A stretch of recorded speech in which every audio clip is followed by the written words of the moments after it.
중고등부 친구 여러분 반갑습니다. 코로나로 인해서 저희가 다시 영상 예배를 드리게 되었습니다. 또 하나님께서 이런 상황 속에 우리를 두게 하신 이유와 목적이 있을 텐데 그것을 말씀을 통해서 깨닫고 우리가 주어진 자리에서 함께 예배했으면 좋겠습니다. 기도하겠습니다. 하나님 감사합니다. 오늘도 우리가 주님 앞에 섭니다. 광주 땅이 참 어려운 처지에 놓여 있습니다. 주님, 우리를 불쌍히 여겨주시고 그러나 이 예배 시간을 통해서 다시 하나님 보게 하여 주십시오. 이 질병을 예방하고 또 감염자들을 찾고 또 치료하기 위해 애쓰는 많은 사람들의 수고와 땀을 주님 아시오니 주님 굽어 살펴주시고 우리를 불쌍히 여겨 주시옵소서. 예배하는 가운데 우리가 오직 하나님만 바라보기 원합니다. 이 모든 말씀 우리 주 예수 그리스도 이름으로 기도드립니다. 아멘. 코로나로 인해서 다시 영상 예배를 드리게 되었습니다. 안타까운 일입니다. 그러나 이 답답하고 또 어려운 이 상황 속에서요, 하나님이 여전히 일하고 계신다. 이 믿음을 우리가 갖고 하나님 앞에 예배하기 원합니다. 물론 우리 마음에 이런 의문이 듭니다. 하나님 정말 살아계시면 왜 우리를 이런 처지에 두십니까? 왜 이렇게 세상이 복잡하고 어려운 겁니까? 이런 질문 또 불만을 갖게 됩니다. 분명한 것은요, 세상이 이처럼 망가지고 어려워진 것은 사람의 욕심과 이기심 때문에 그렇다는 것, 그것을 우리가 먼저 생각해야 됩니다. 하나님이 주신 여러 가지 기회와 능력을 이용해서 자기 배만을 불리기 위해 사람들이 이 세상을 너무나 망쳐놨습니다. 여러분 PPT 사진 하나 보시면은요, 거북이, 고래, 바다새들의 뱃속에서 우리가 먹고 버린 쓰레기들이 엄청나게 발견되는 것을 언론을 통해서 여러분 본 적이 있을 것입니다.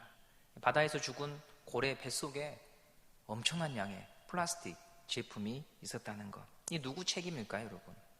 아동폭력과 살해가, 사람을 죽이는 일이, 부모가 자식을 죽이는 일이 늘어나는 이유가 무엇일까요? 백신이 개발된다고 해도 강대국들이 사재기를 해버리면 약소 국가의 나라들은 치료를 받을 수 없다는 어두운 현실이 우리 앞에 놓여 있습니다. 이 모든 건 여러분 사람의 이기심과 욕심 때문에 그런 것이지요. 인간의 자발적인 선택입니다. 하나님이 그렇게 하신 게 아니고요, 사람이 깊이 생각하고 판단해서 남을 돕기보다는 내가 먼저 살아야 되고, 물론 이건 본능이지만 내가 먼저 살아야 된다고 하는 걸 더 넘어서서 지나치게 자기만 생각하는 이 욕심이 우리를 파멸로 이끌고 있는 것입니다. N번방 운영자들이 붙잡혔고 이 N번방을 이용한 고객들이 이제 하나둘 소환되고 있습니다. 그 대상들이 대부분 10대와 20대입니다. 이 영상을 지켜보는 우리 다음 세대들이 주로 이런 영상의 시청자였다고 하는 것은 우리에게 많은 것을 생각하게 합니다. 컴퓨터를 이용해서, IT를 이용해서 여러 가지 많은 것들을 할 수 있는데 그들은 그런 죄의 길로 가기로 자기가 선택한 것입니다. 하나님을 향해서 세상이 왜 이럽니까? 라고 따져 묻기 전에 도대체 인간은 왜 이렇게밖에 살 수 없는가? 그 질문을 먼저 해야 되는 것이지요. 우리는 죄인입니다. 그래서 우리는 오늘 이 예배를 통해서 나의 죄를 고백하고 다시 하나님께로 돌아가야 합니다. 복이 된 자의 길은 매일 하나님의 말씀으로 돌아가는 것입니다. 복 있는 자는 말씀을 묵상하는 자라고 했습니다. 말씀이 가리키는 방향으로 가야 됩니다. 선택의 기로에 설 때마다 말씀이 보여주고 가르쳐주는 곳으로 가야 합니다. 그 길이 좁고 사람들이 많이 다니지 않아도 하나님의 인생 내비게이션인 말씀을 기억하고 그 말씀대로 살아가는 것이 이 세상을 고치는 방법인 것입니다. 제가 교회 스타렉스를 운전할 때면 시동을 켬과 동시에 하는 한 가지 행동이 있습니다. 스타렉스 시동을 켜면 자동차 시동이 켜진과 동시에 내비게이션도 전원이 불이 들어옵니다. 그런데 이 내비게이션이 대단히 시끄럽습니다. 말도 많고요. 그래서 제가 바로 꺼버립니다. 대부분의 거리는 알고 다니는 길이기 때문에 내비게이션의 도움이 필요가 없거든요. 그러나 모르는 길을 갈 때는 듣고 가야 됩니다. 도움을 받아야 됩니다. 그래야 속도 위반을 하지 않을 수가 있고 목적지까지 안전하게 갈 수 있는 것이죠. 우리가 하나님의 내비게이션인 말씀을 잘 듣지 않는 이유는요, 왜 그런가 하면 내가 내 인생길을 하나님보다 더 잘 안다고 믿기 때문에 안 듣는 것입니다. 내가 가고 싶은 대로 가도 된다고 생각하기 때문에 그런 것입니다. 그런 마음이 크면 하나님의 말씀을 들으려고 하지 않습니다. 가끔 이런 분들을 봅니다. 평소에 기도하지 않고 신앙생활에 대해서 별로 크게 관심 있어 하지 않는 분들이 중한 병에 걸리거나 가정에 큰 문제가 생겼을 때 찾아오셔서 목사님 좀 도와주십시오, 기도해 주십시오, 이런 부탁을 합니다. 왜 그럴까요? 자기가 가지고 있는 실력으로는 지금 인생의 문제를 해결할 수가 없기 때문에 누군가에게 기도 요청을 하는 것입니다. 그런데 바른 믿음은요, 이렇게 어려운 문제를 만났을 때 하나님을 찾는 것이라기보다 지금 하나님을 찾는 사람이 좋은 믿음을 가진 사람입니다. 여러분 기억하십시오. 지금 하나님의 말씀을 듣고 순종하는 사람이 좋은 믿음을 가진 사람입니다. 가진 것을 다 잃고 길이 막히고 건강을 잃고 가정이 깨어져서 하나님을 찾는 것도 한편으로는 다행스러운 일이지만 그보다 더욱 좋은 것은 바로 이렇게 하나님이 말씀을 나에게 주실 때 그 말씀을 아멘, 하나님 그렇습니다 라고 들으면서 가는 사람이 정말 좋은 믿음, 건강한 믿음의 사람이라고 하는 것입니다. 매일매일 삶 속에서 하나님께 돌아가는 것, 하나님께 질문하는 것, 하나님께 기도하는 것, 그 사람이 참 바른 믿음이지요. 이런 인물 중 하나가 바로 다윗입니다. 오늘은 여러분과 다윗에 대해서 이야기를 잠깐 나누겠습니다. 다윗은 이스라엘의 두 번째 왕입니다. 첫 번째 왕이 사울이고요, 두 번째 왕이 다윗입니다. 목동이고 양을 치는 사람입니다. 그런데 하나님이 그를 목동과 양을 치는 자리에서 왕으로 세워주셨습니다. 왕으로 세워지기 전 많은 고난을 겪었습니다. 가장 큰 고난이 뭐냐면 인간관계입니다. 여러분도 아마 인간관계 때문에 고통당하는, 어려움을 겪는 친구들이 많이 있을 겁니다. 사람과의 관계 정말 어렵습니다. 목회도 사람하고 사람을 다루는 일이고 섬기는 일이기 때문에 인간관계가 굉장히 많은 비중을 차지합니다. 계속 얼굴을 봐야 되는 사람하고 관계가 불편하다, 너무너무 힘든 일이지요.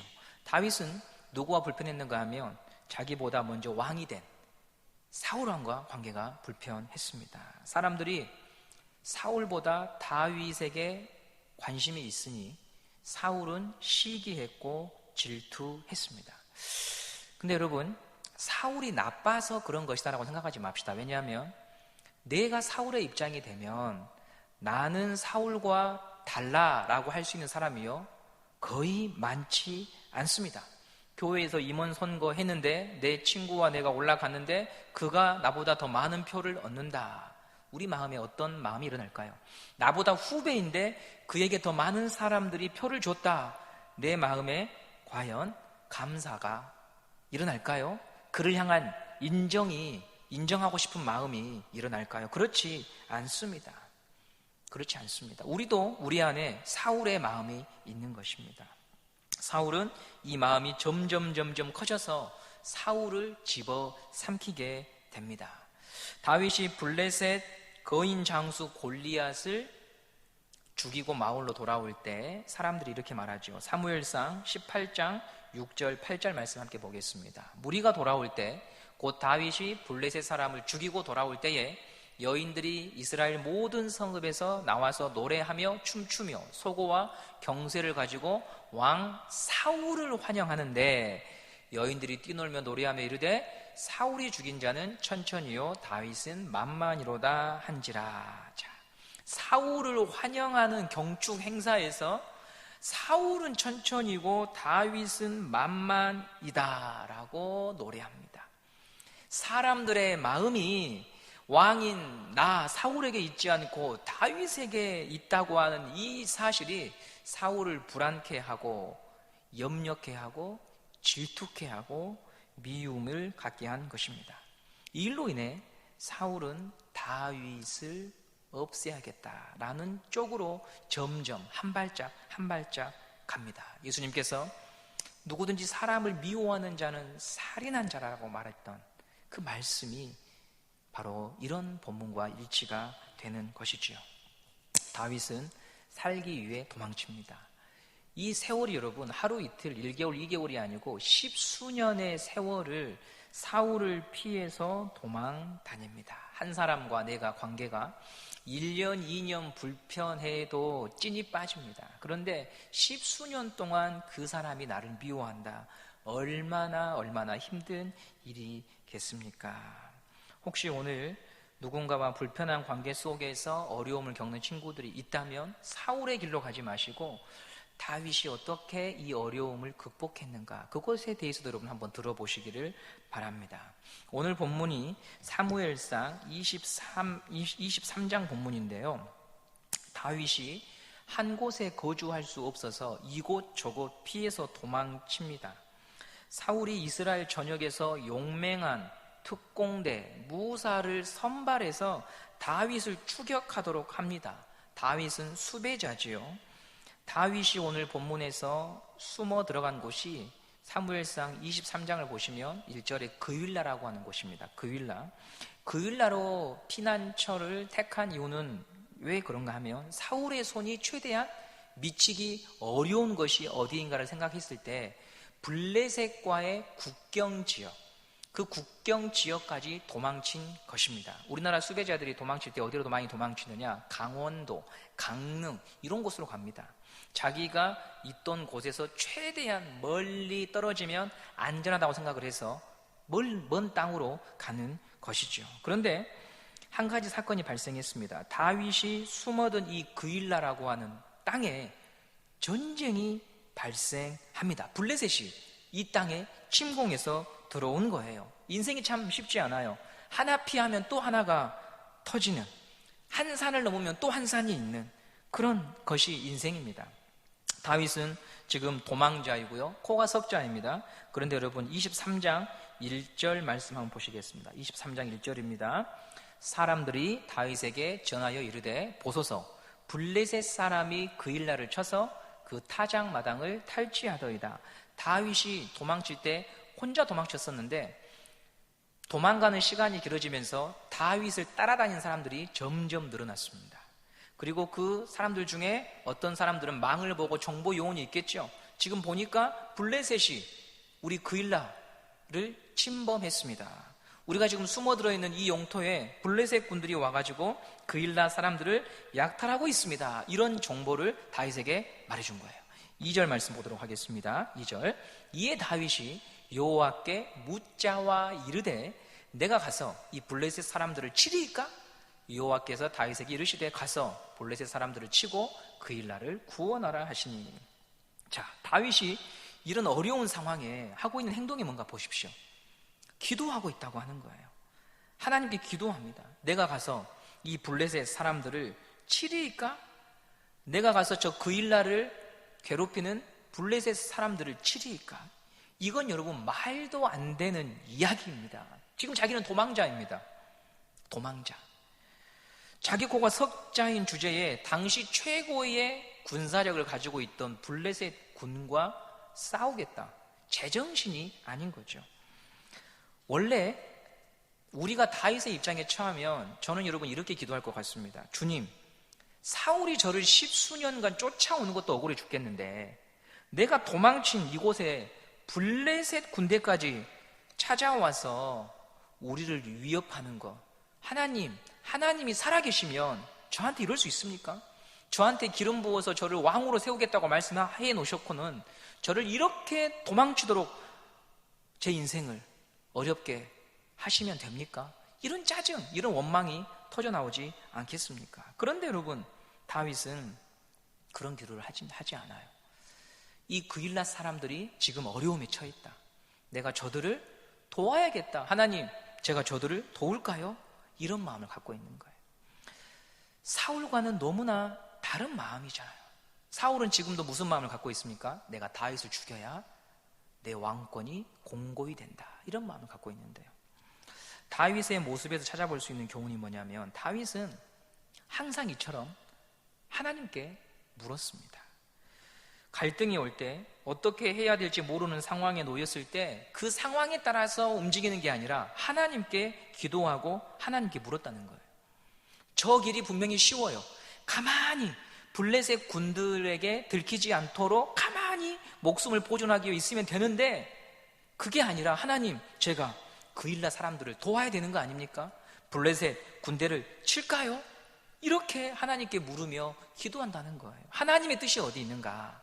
하나님이 지금 내가 처한 상황에서 원하는 게 무엇일까? 여기에 관심이 있었습니다. 코로나 사태로 다들 어렵습니다. 광주에도 계속해서 확진자가 발생해서 사회적 거리두기 2단계로 지금 들어와 있잖아요. 사람과 사람이 점점 멀어지는 시대가 되었습니다.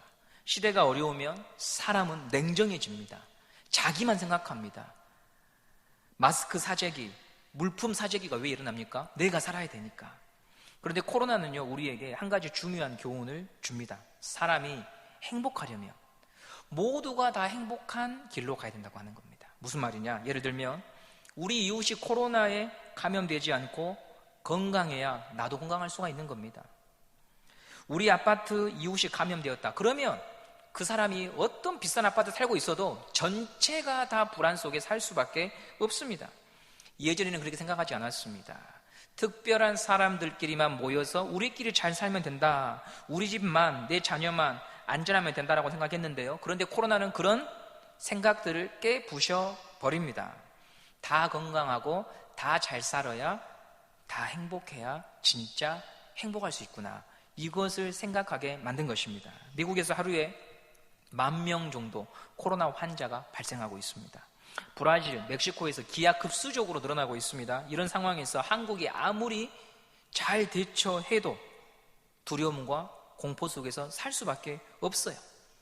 한국 정부가 마스크, 의료품, 소독제 전 세계의 약소 국가들에게, 우방 국가들에게 나누어 주는 거 정말 잘한 일입니다.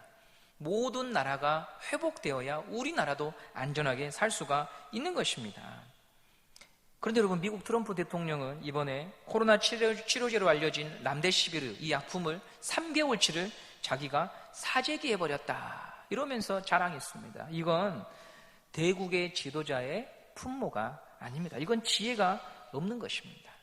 다 같이 사는 길이 결국 내가 사는 길인 것입니다. 여러분, 우리가 이렇게 어려운 시기를 지날수록 하나님 나를 도와주세요 라고 하는 기도에만 빠져 있으면 안 되고요. 하나님, 우리 광주를, 우리 나라를, 하나님 교회를, 저 친구를, 저 가정을 도와주세요. 이렇게 모두를 다 우리 가슴에 품고 기도하는 사람이 되어야 하는 것입니다. 그런 기도를 우리가 코로나 사태를 통해서 드릴 수 있게 된 것입니다. 하나님, 저 대학 잘 가게 해주세요. 시험 공부 열심히 해서 좋은 결과 받게 해주세요. 여러분, 이런 것들이 우리 기도의 거의 대부분이었다며, 이번 코로나 사태를 통해서 하나님 살아계시면 우리 남한을 불쌍히 여겨주세요. 남한은 이렇게 의료체계가 잘 돼 있어도 많은 사람이 고통받는데 저 북한 동포를 불쌍히 여겨주세요. 하나님, 저 미국 땅 항상 오만하게 가장 강력한 나라인 척 했지만 이렇게 많은 사람들이 불시에 죽는 저 모습을 보면서 저 미국이 회개하고 하나님을 진실히 믿는 나라가 되게 해주세요. 하나님, 우리 반에 어떤 친구가 참 어려운 형편 속에 있는데 제가 그 친구를 위해서 기도합니다. 우리 중고등부에 어떤 어려움을 겪는 친구가 있는데 제가 기도합니다. 이런 기도를 할 수 있는 훈련의 시간이 바로 이 코로나 사태를 통해서 주어졌다고 하는 것입니다. 두 번째로 여러분, 오늘 본문을 통해서 다윗은 목동 시절부터 자기가 지키는 양을 맹수가 잡아가면 어떻게든 그 맹수로부터 이 양을 구하기 위해서 자기의 모든 것을 걸어서 싸워서 다시 찾아왔습니다. 즉, 다윗이 지금 그일라 사람들을 바라보면서 저들을 내가 도와줘야 돼 라고 하는 마음을 가진 것은 어느 날 갑자기 생긴 것이 아니라 어렸을 때부터 가졌던 그 마음이 지금도 그 마음으로 가고 있는 것입니다. 사람이 한 번에 변하는 게 아니에요. 매일매일의 삶에서 준비되고 만들어지는 것이죠. 그래서 여러분, 오늘 기도하고 오늘 순종하고 오늘 하나님의 말씀을 듣는 것이 중요한 거예요. 다음에 내가 대학 가서 직장 얻어서 좀 살만하면 이것은 다 거짓말입니다. 미래는 우리의 것이 아닙니다. 지금 하나님이 말씀하시면 지금 들어야 됩니다. 오늘 하루하루가 쌓여서 사람이 작품이 되는 것이지 어느 날 갑자기 뚝딱 하고 만들어지는 사람은 결코 없다고 하는 것입니다. 지금부터 친구를 돕는 마음을 갖고 살고 다른 사람의 아픔을 공감하는 마음을 갖고 살아야 여러분이 어느 위치에 있건 왕으로 있건 그일라에 도망쳐야 되는 어려운 상황 가운데 있건 도울 자를 돕는 마음을 갖고 살 수가 있는 것입니다. 성경은 말합니다. 우는 자들과 함께 울고 웃는 자들과 함께 웃어라. 이 사람이 정말 믿음 있는 사람입니다. 하나님의 뜻을 따라 사는 것은 쉽지 않습니다. 다윗이 내가 하나님 말씀대로 이 그일라 사람들을 도와야겠다, 블레셋 사람들을 쳐야겠다라고 말하자 그 사람들이, 함께 있던 사람들이 여러분 그 말에 한 번에 동의하지 않았습니다. 왜냐? 현실적으로 볼 때 우리 꼴을 보십시오. 우리가 지금 남을 도울 수 있는 형편입니까? 우린 지금 사울에게 쫓기고 있습니다. 당신은 왕이 될 사람입니다. 잠잠히 있다가 왕이 되면 그때 어려운 사람들을 도웁시다. 이렇게 정말 합리적인 대답을 하는데 다윗이 마음이 흔들리지 않았겠습니까? 마음에 갈등이 일어났을 거예요. 그 말도 맞잖아. 그때 여러분 다윗이 어떻게 합니까? 4절입니다. 4절 말씀을 읽어보겠습니다. 다윗이 여호와께 다시 묻자온데 여호와께서 대답하여 이르시되 일어나 그일라로 내려가라. 내가 블레셋 사람들을 내 손에 넘기리라 하신지라. 다윗이 다시 여호와께 물었습니다. 다시 하나님께 물었습니다. 주변의 사람들의 말을 듣고 결정하기보다 마음에 갈등이 일어나니까 다시 하나님께 응답을 구합니다. 이것은 내 인생의 최종 결정권자는 하나님입니다. 이 말이에요. 기도는 하나님께 결정권을 드리겠다고 하는 고백입니다. 하나님이 최종 결정권자이시니 제게 말씀해 주십시오.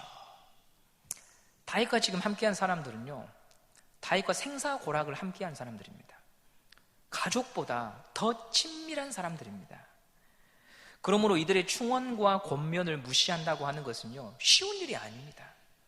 그럼에도 다윗은 그들이 합리적인 대안을 얘기했지만 그게 하나님의 말씀과 맞지 않을 때 그들에게 미움받을 각오를 하고 하나님의 말씀에 순종하기로 합니다. 이게 바로 사울이 갖지 못했던 자세입니다. 사울은 사람에게 칭찬듣기 원했습니다. 사람을 잃지 않고 싶었습니다. 사람에게 박수받고 싶었습니다. 그래서 번번이 하나님의 뜻이 이거라고 사무엘 선지자를 통해서 주어지는데 그것을 듣지 않고 계속 사람을 기쁘게 하는 길로 갔던 것입니다. 이스라엘의 왕은 자기가 잘나서 왕이 되는 체제가 아닙니다. 하나님이 기름 부으셔서 하나님이 지명하신 자가 왕이 됩니다. 그래서 이스라엘의 왕은 이방인의 왕과는 다릅니다. 이방인의 왕은 혈통이 좋든지 또 용맹하든지 이런 자질과 특기가 있어야 됐지만 이스라엘의 왕은 그것보다 더 중요한 요건이 있습니다. 바로 나를 왕으로 세우신 하나님의 말씀에 순종하는 것. 그 어떤 사람보다도 하나님이 최종 결정권자임을 믿고 그 하나님의 말씀에 복종하는 것. 그것이 왕의 제일 중요한 자질이었습니다. 다윗은 쫓겨다니는 도망자이지만 하나님은 지금 다윗을 왕의 수업을 시키고 계신 것입니다. 의미 없는 수업이 아닙니다. 사울은 실패했던, 사울은 낙제점 받았던 그 과목을 통과시키기 위하여 하나님은 이 어려운 상황 속에서 다윗에게 인간의 말을 들을 것이냐, 상황이 좋은 길을 갈 것이냐, 아니면 하나님의 말씀을 묵상하고 복 있는 자의 길을 갈 것이냐, 이 훈련을 시키고 있는 것입니다. 여러분들 곧 시간이 조금만 지나면요, 어떤 분야에서 자기 역할을 책임지고 살아야 될 겁니다.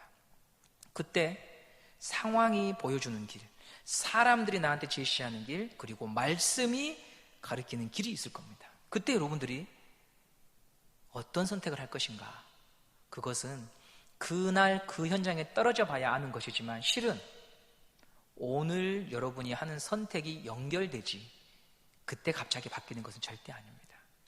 오늘 내가 이 자리에서 학생으로서, 자녀로서, 친구로서 사람의 기뻐하는 것을 택하느냐, 상황이 주는 길을 택할 것이냐, 아니면 어려워도 하나님 말씀대로 살 것인가를, 이걸 결정하는 그 모습이 미래의 여러분을 결정할 것입니다.